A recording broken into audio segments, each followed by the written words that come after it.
खबर मध्य प्रदेश के रीवा जिले में अवैध प्लॉटिंग का कारोबार अब कानून और प्रशासन दोनों के लिए बड़ी चुनौती बनता जा रहा है।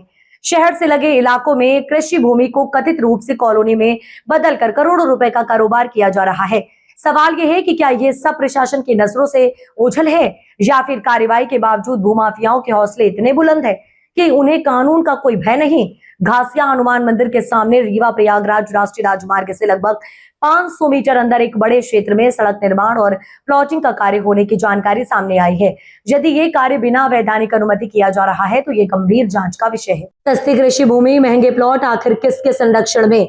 स्थानीय लोगों का आरोप है कि किसानों से कम कीमत पर कृषि भूमि खरीदकर उसे छोटे छोटे प्लॉट में बदलकर 800 रुपए से 1400 प्रति वर्ग फुट तक बेचा जा रहा है। यदि इन आरोपों में सच्चाई है तो ये केवल नियमों का उल्लंघन नहीं बल्कि राजस्व व्यवस्था पर भी गंभीर प्रश्न खड़े करता है।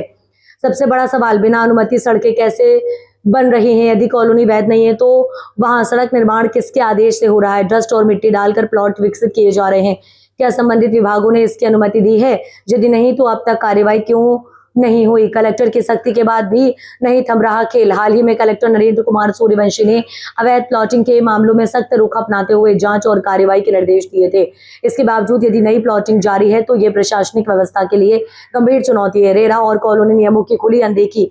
नियमों के अनुसार किसी भी वैध कॉलोनी के लिए आवश्यक स्वीकृतियां, सड़क, बिजली, पेयजल, जल निकासी और अन्य बुनियादी सुविधाओं की व्यवस्था सुनिश्चित की जाती है। कल की कमाई आज की मुसीबत। हर अवैध कॉलोनी का सबसे बड़ा खामियाजा आम जनता भुगतती है। प्लॉट बिकने के बाद सड़क, बिजली और पानी के लिए लोग प्रशासन के चक्कर काटते हैं, धरना देते हैं, ज्ञापन सौंपते हैं और अतः सार्वजनिक धन से सुविधाएं उपलब्ध करवाई जाती हैं। सवाल यह है कि जब जिम्मेदारी कॉलोनी विकसित करने वालों की है तो बोझ जनता के टैक्स पर क्यों? सौगंध धरा की मांग। घासी हनुमान मंदिर क्षेत्र की प्लॉटिंग की उच्च स्तरीय जांच कराई जाए। भूमि की डायवर्जन, कॉलोनी अनुमति और अन्य वैधानिक दस्तावेज सार्वजनिक किए जाएं।